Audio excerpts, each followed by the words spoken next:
Welcome to Marriage Steps with Dr. Wyatt Fisher. We're reducing the divorce rate. One marriage at a time is the goal, and following my 6 marriage steps is a path to help get us there. I'm your host, Dr. Wyatt Fisher, licensed psychologist and marriage counselor. This show is for you, America, your life and your marriage. So call 303-596-6836 or email info@drwyattfisher.com. That's drwyattfisher.com with your questions for me. Today I'm going to talk about 3 ways to share power. Of my top 6 marriage steps that I talk about a lot, this is marriage step number 3, learning to share power. It's a problem for a lot of couples. A lot of the couples I see in my private practice, it's an issue, and so I have to constantly talk to couples about it. And changing it can be easier said than done. So to define my terms, sharing power means that both partners in a marriage feel like they have an equal influence on the other one, and they both feel like they have an equal voice on all decisions that impact the marriage. But unfortunately, a lot of times, one partner doesn't share power. They suck up all the power, and they won't listen to their partner, and they do whatever they want. And that obviously would create a lot of problems, because then the person on the other side of that feels voiceless, feels powerless, feels like they're disrespected, that what they think doesn't matter. And John Gottman, who is the godfather of marriage research, showed through his research studies that partners who feel like they don't have power in their marriage, or equal power or an equal voice, people who feel like that in their marriage, they have harsher startups to conflict, and they desire sex less often, which would make sense, because if you're constantly feeling like you don't have a voice and what you think doesn't matter because your partner does whatever they want anyway, that's going to make you feel resentful and angry, so you're going to have harsher startups, and that's going to make you detach emotionally, so you're going to have less sexual desire.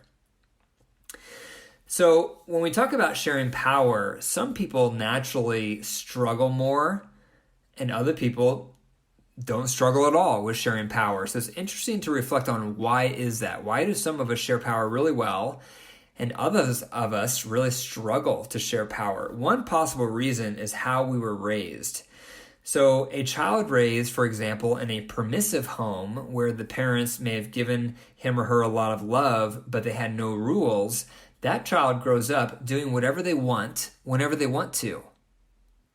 And so they grow up with a very strong will, and they're not used to compromising, they're not used to yielding, they're not used to meeting in the middle or having to obey their parents, and so they get used to calling the shots.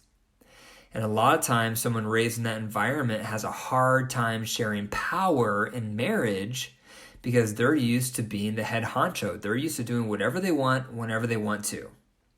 In contrast, someone growing up in an authoritarian home where their parents didn't listen to what they wanted at all, they just told them what to do, that child growing up loses their voice, and they don't know what they want, or if they do know, they're used to just swallowing their wishes and just dismissing their wishes. And not surprisingly, a lot of kids growing up in authoritarian homes like that, they enter into marriage passive. So they're very quick to give in, very quick to just acquiesce and just let go and not really fight for what they want or vocalize their view.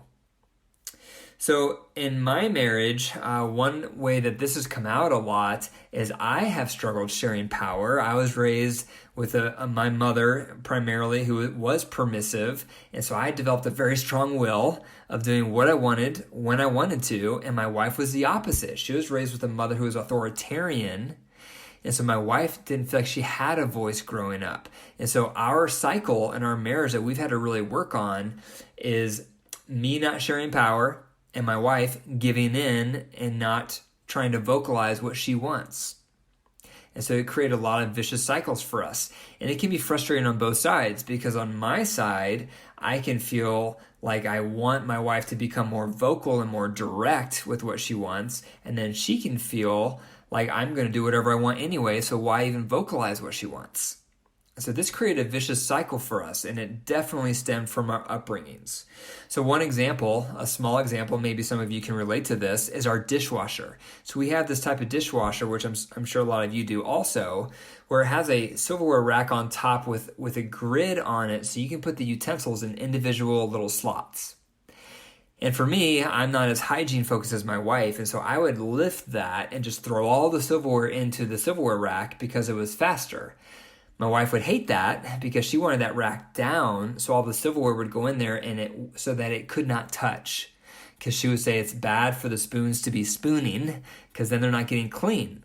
So she would make this request to me as I'm loading the dishwasher to put that lid down, the grid down, and load the silverware individually. But I would dismiss her request because I would judge it. In my mind, I would think, that's stupid. That's going to slow me down. It's not necessary. She should just be thankful I'm loading the dishwasher. And I wouldn't do it. And then she would unload the dishwasher. She would see I didn't listen to what she asked. She would get upset, feel offended. And she would ask me again to do it her way. And I would ignore her again and do it the way I wanted to. I was not sharing power. I was not open to her influencing me. And lo and behold, she kept getting more and more upset until finally it hit me. What am I doing? Why am I not just listening and honoring her preference? And so I decided to start honoring her preference. I put that little grid down and put all the silverware in the little spots. She felt honored and respected. And now that's my new normal. But it took me a while to realize what I was doing and how to fix it. But it was a very simple fix once I figured it out. And so that's one way to share more power, is to practice honoring your spouse's preferences instead of judging and dismissing them. Imagine the change you can make in your marriage if moving forward, any request they make, you honor it instead of judging and dismissing it. The second way to share power in your relationship is make a grid, make a graph with the husband on one side, the wife on the other, and then with all the areas that make up your life. So for example, you may have parenting, money, sex, socializing, hobbies, all the major categories of your life, and then think through who calls the shots on each one. So for example, if you have kids, for parenting, is it the husband's way to parent or is it the wife's way? For money, who calls the shots? Does the husband make all the decisions with how the money's going to be spent, or does the wife call the shots on how the money's going to be spent? On sex, who calls the shots? Who has the final say? On socializing, when and if you're going to socialize, who calls the shots? On hobbies, who makes those decisions on what you're going to do when?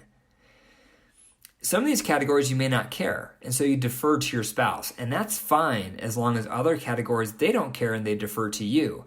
But at the end of this graph, you want it to look roughly 50-50, where you both have roughly 50-50 voice and power in your marriage. And doing a graph like that can help you see which way your marriage leans. Does it lean more towards the wife wearing the pants, more towards the husband wearing the pants, or is it more equal, where you both are sharing power and both having a voice? Because that's the goal. The third way to share power is to practice a technique called bouncing the ball. The ultimate goal with all decisions, big and small, for your marriage is to reach enthusiastic agreement. Not just agreement, but enthusiastic agreement. And one of the best ways to get there is this technique called bounce the ball. So what you do is you state your opinion on some topic that's going to impact your marriage, no matter how big, no matter how small. You state your opinion, and then you say to your spouse, what do you think? Or what are your thoughts on that? Or how would you feel about that? That's bouncing the ball. If you think about soccer, no one likes a ball hog, or basketball, no one likes a ball hog. And when we just state our opinion and we just do what we want, we're being a ball hog. So instead, say what you think, say what your thoughts are, and then bounce that ball and say, what do you think? And then your partner does the same thing. They say what they think, then they bounce the ball back to you by saying, what do you think? And you go back and forth until you reach a win-win where you're both in enthusiastic agreement and you both feel good about it. So that technique is applicable no matter how big, no matter how small the decision is you're facing for your marriage. That's a great policy to have in your relationship to ensure you're sharing power. Thank you for listening to Marriage Steps with Dr. Wyatt Fisher. For more information on my top 6 steps recommended for marital happiness, go to my website, drwyattfisher.com. If you enjoyed the podcast, please subscribe, leave a review, and share it with your family and friends. And if you believe in my mission to reduce the divorce rate one marriage at a time, please consider becoming a monthly supporter by going to patreon.com/marriage steps. That's patreon.com/marriage steps. Take care.